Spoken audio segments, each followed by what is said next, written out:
Sviatoslav Hnizdovskyi is CEO at OpenMinds. He is an expert at countering influence operations and disinformation. He's also a serial tech entrepreneur and investor dedicated to helping Ukraine and democratic nations counter authoritarian influence in the global fight for free and open societies. Well, I'm going to put an extensive description of the organization and the incredible work they do into the description of this video, plus links to the report that we're going to be discussing. But please do check that out and check out more of their recent output. I find their approach to be unique, but also one of the most important kind of approaches to follow. And Open Minds is a key source of information, at least for Silicon Curtain and the kind of questions that we pose to our fantastic guests on the channel. So before we get into the interview, thank you so much to everybody who's supported the channel through Patreon, Buy Me a Coffee, etc. To all those who are supporting our documentary film project.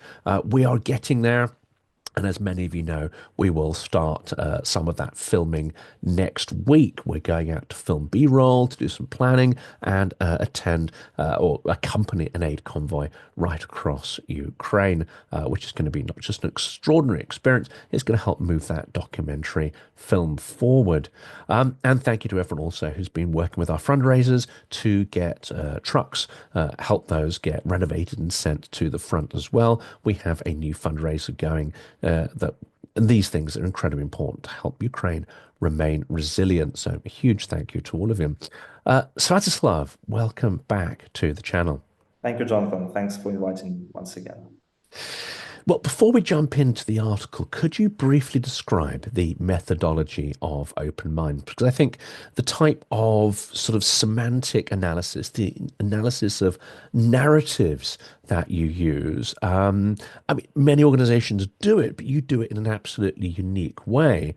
And it sheds light not just on, say, the negotiating position of Russia, it also starts to give us this sort of sense of mapping out how that might change or what happens next or what their grand strategy might be. What is the core methodology that Open Minds has developed? So over the last 3 years, we've conducted more than 60 distinct investigations or research projects trying to assess the influence of Russian disinformation, both domestically and externally. So ranging from election interferences in places like Moldova, Georgia, even the United States, Germany recently, but also trying to look at how Russia actually communicates to their own population, or how they communicate to the population on the temporary occupied territories of Ukraine. And typically, we did some refinement of the methodology over the last 3 years, right? So we started with more conventional opinion polls and surveys, and using these kind of techniques. But as we progressed, we moved to the more data-driven approach, where currently we are collecting all sorts of publications and articles and comments from the most widely used social media and platforms like Telegram, Kontakte, Odnoklassniki when it comes to Russia. And then we apply some of our proprietary machine learning models that help us make sense of all of these hundreds of thousands, of documents. Specifically, it's the models we built internally with our engineering teams that help us, for example, measure sentiments towards a specific, social phenomena or event or personality. And we'll be discussing today how we measured specifically this stance towards peace negotiations in Russia and personalities like Trump and institutions like EU and NATO and the United States as a country as well. But also we have our own machine learning models that help us evaluate and assess the narratives. So let's say you have hundreds of thousands of articles and comments, but what are the main avenues actually? What are the main narratives among them? And how they differ, and how much of a contribution towards the big topic like peace negotiations each narrative has in terms of sentiment change or specific influence, and that's something we are trying to measure. But that being said, we also try to triangulate our own research. So when it comes to analysis of extremely restrictive environments and hard to reach areas where you have censored internet, where you have all sorts of limitations when you conduct your research. We can't really rely on just one method. So that's why we would quite often triangulate our big data investigations with surveys and sometimes with qualitative analysis like focus groups or interviews, and to get the broader picture. So this is in a nutshell the method OpenMinds uses and we've developed over the last 3 years. And yeah, happy to dive more into detail, but I think that that's enough for now. Let's dive into the report itself because there are a number of absolutely key things that come out of that, which sort of really confirm, I think, the larger geopolitical strategy. It's not unique in Russian history, but the strategy really seems to be divide and conquer. That is, peel the US away from European allies, adopt a certain rhetoric towards the US, and a very different rhetoric towards Europe. And of course, all this is in the context of a so-called negotiation process, a so-called peace process to discuss a partial or even full ceasefire under US mediation. I assume that the report was run at this time because of that key strategy that's unrolling, as it were, globally, and that the so-called negotiation process, a lot of weight, or at least media focus, has been put on it. So give me a little bit of the background there. What were you aiming to uncover in this? Or are you very much led by the data that you don't come to conclusions until you see what the results of the sort of narrative or sentiment analysis show? Oh, for sure. When we start the investigation, we typically don't know, of course, how the results would look like, but we might have our own hypothesis when we come into the investigative process, right? So in this specific case, I think what was of the biggest interest, and it's not just because our team was extremely driven by this question, but honestly, it's something I've been asked about many times, like, oh, what do you think is actually the internal picture that the Russian government creates within Russia when it comes to peace negotiations? And is it any different from their external, like outwardly statements and, the picture they portray to the Western audience and to the United States in particular? And is it consistent, or if it's inconsistent, in what way is it actually different? So these were the questions which we had approaching this specific report. And to answer that question, we started with a collection of close to 60,000 unique publications on 10 most widely read Russian Telegram channels about peace talks, peace negotiations, and trying to understand how they actually quoted or referenced the specific high-ranked Russian officials when it comes to the peace talks. And there are a few interesting findings we have, so we could go through each of them separately. But just to maybe lay out the ground, there are findings about how Russian officials portray United States, NATO, and Europe quite differently to the internal audience. What is actually the sentiment towards peace negotiations and ceasefire within Russia?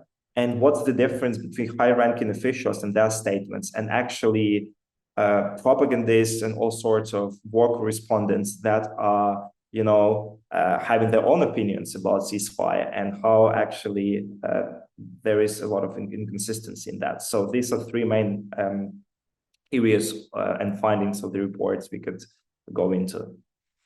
And it's interesting, isn't it? And this is a point perhaps for the audience here. Um, Putin, despite having gone full authoritarian, still seems to invest a lot of money in using the media as a kind of experimental soundboard on certain policies, on certain ideas and concepts. And also still seems to invest quite a lot of money in sort of, I would say, opinion taking and research. That's not to say that he would automatically follow if he saw things that he doesn't like. Does that mean that what these propagandists say should not be taken literally, but does actually play a really crucial role because Putin does observe the reaction to many of these statements and narratives that you're following?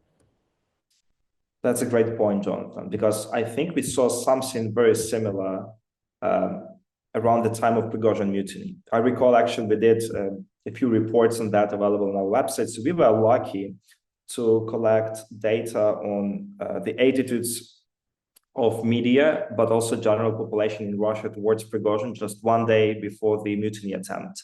And then it was like basically a coincidence. Like we were quite lucky to do that. And then, of course, 3 days after the mutiny, we've done one more round of measurements.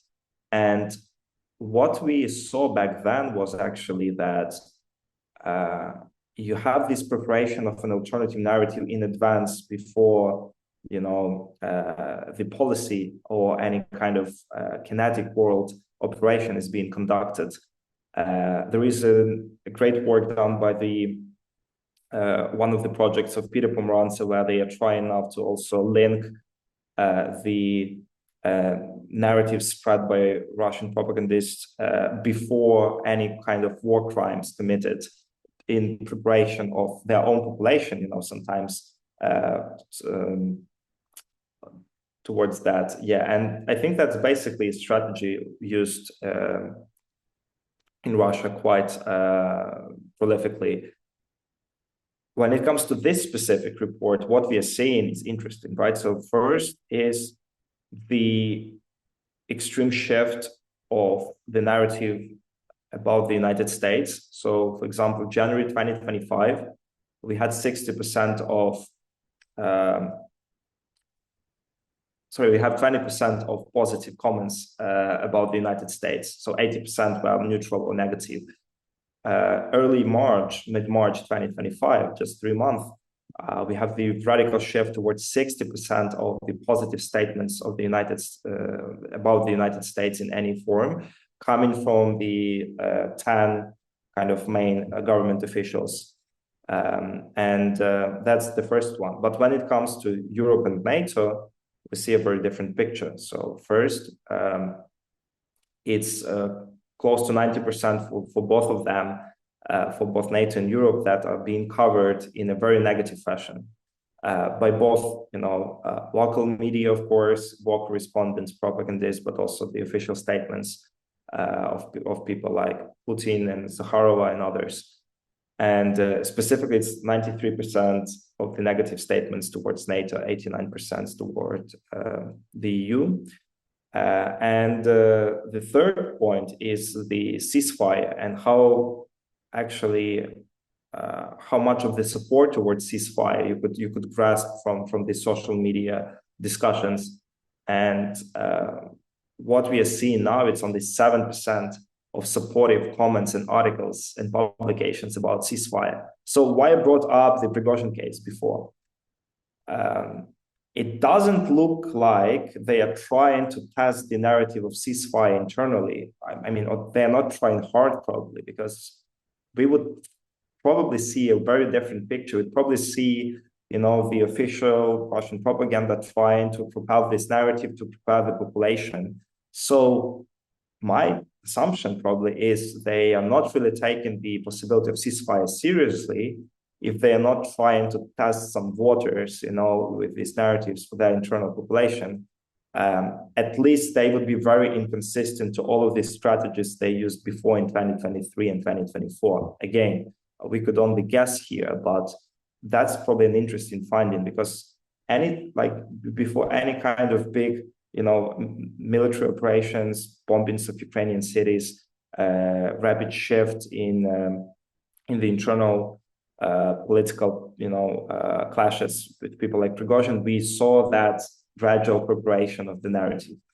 And for some reason, we are not seeing that now. And indeed, we could just compare that to the shifting narrative towards Trump himself from an overwhelmingly negative point of view of the US, its policies and its figures under Biden. Now you have a dramatic shift to potentially, I think the figure was 60%, sort of either positive or non-negative coverage of Trump and some of his statements. So that's clearly going on. This process is going on there of softening the stance towards Trump. And for those who think this might be an organic process, it's clearly absolutely not. Every Russian publication will get broad directives, won't they, about what the sort of narrative is, what to focus on, what key topics, how they translate that into the tone and structure of their publication is down to them. But they do get sort of missives and directions. If the Kremlin didn't want this process of a sort of normalization of relations with the US, then you wouldn't see this mass media coverage of it. That puts in stark contrast to the fact they're not even bothering to test out ceasefire messages, despite the fact that Western media is dominated by these stories and narratives. With Trump, that's not as easy as it appears. Has it been quite a tricky one to try and rehabilitate the US as a potential ally and partner, given you've got decades of absolutely sort of vitriolic propaganda trying to convince people of the opposite? The first thing we are seeing is that there is also a gap between the perception and portrayal of Trump by the very high level officials, and again war correspondents and people who actually, I would say, probably have some freedom in expression. They are not fully controlled. I mean, unlike state media specifically that is being funded by the pockets of Kremlin, uh, these are the people who, of course, like fears some influence and reprimands potentially, but they were always more loose in their expressions and read by the more kind of pro-war, pro-Kremlin, anti-Ukrainian audience, hawks, as we call them. So that's the first one. And we are actually about to continue these investigations to see how the general population picks it up. Like it's not just about officials, of course, and these mid layer of journalists and war correspondents, but what about the uh, general citizens, in different places, how they are seeing the ceasefire? So that would be the next layer of the research we hopefully can do this April.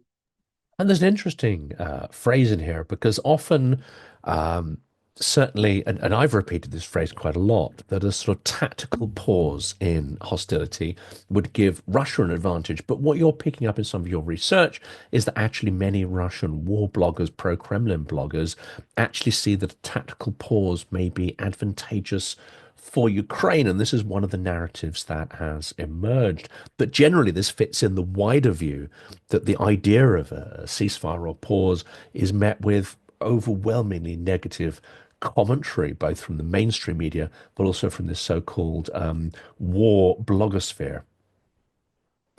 So my assumption is not that much about Ukraine, but actually about their own skins, and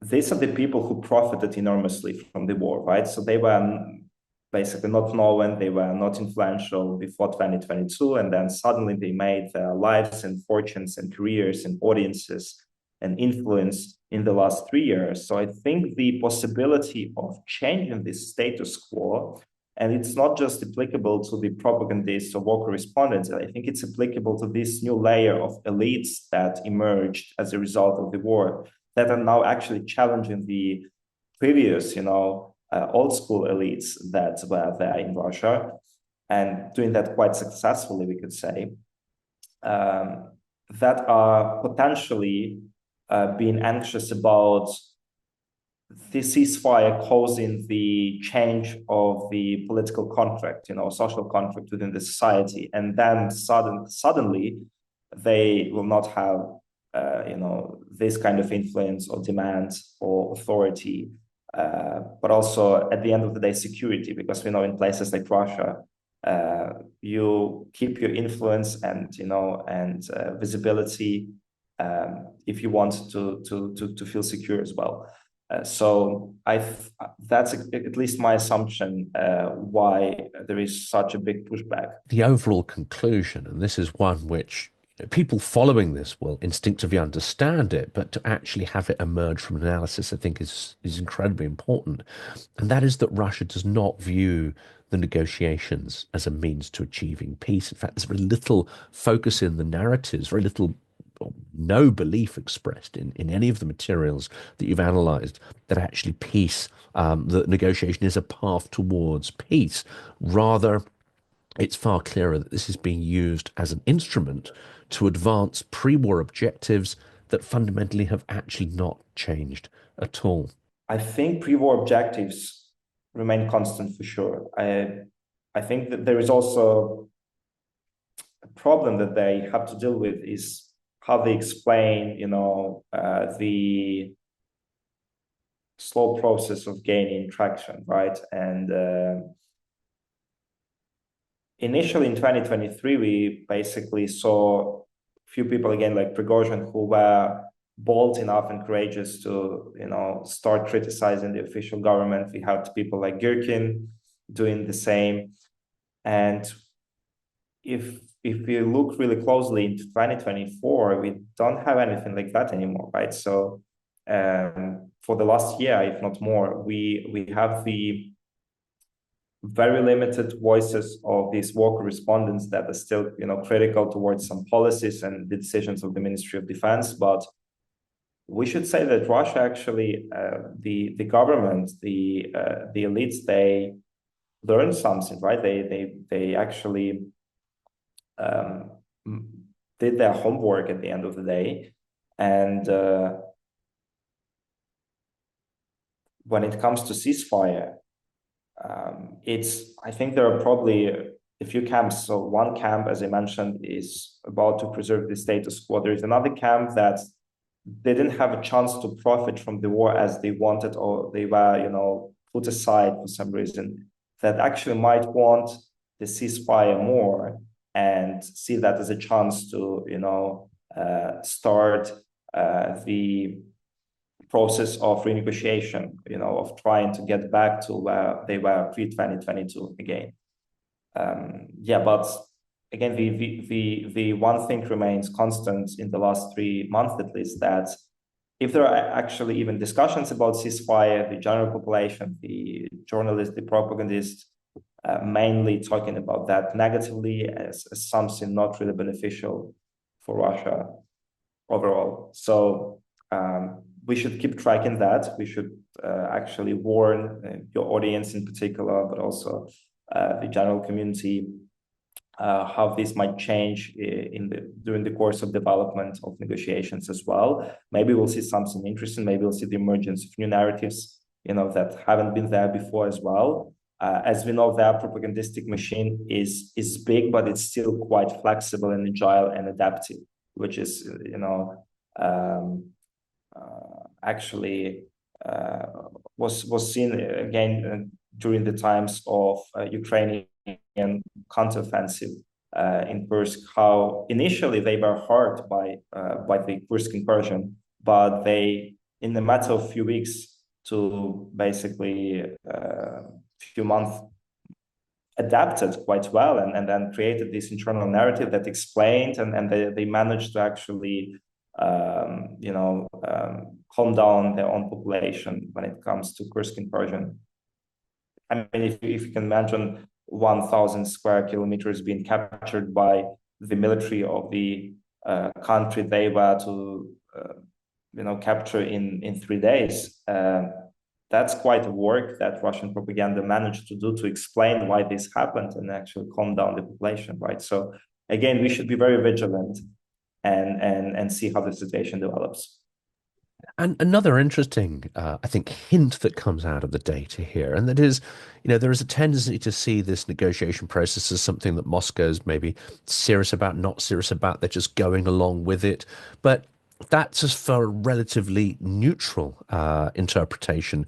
Actually, the hint in your article here is that it's something far more pernicious, that actually they're part of this process and they see it very much as a tool for rhetoric, a tool for coercion, a tool to exert further manipulation over the US side via the delegation, but particularly as well, a tool to carry on criticizing Ukraine, criticizing Zelensky, trying to portray him negatively amongst the US delegation and the US media. And as you say, also use it as an opportunity to try and malign Europe, exclude it, but also deny its agency, to erode the image of Europe worldwide and amongst allies, former allies, I say, such as the US. So should we see these negotiation process as actually something that could be quite malign, that Russia could be using in a very hostile manner? Let's stop here for a moment and specifically about how this creates some sort of influence in the United States, right?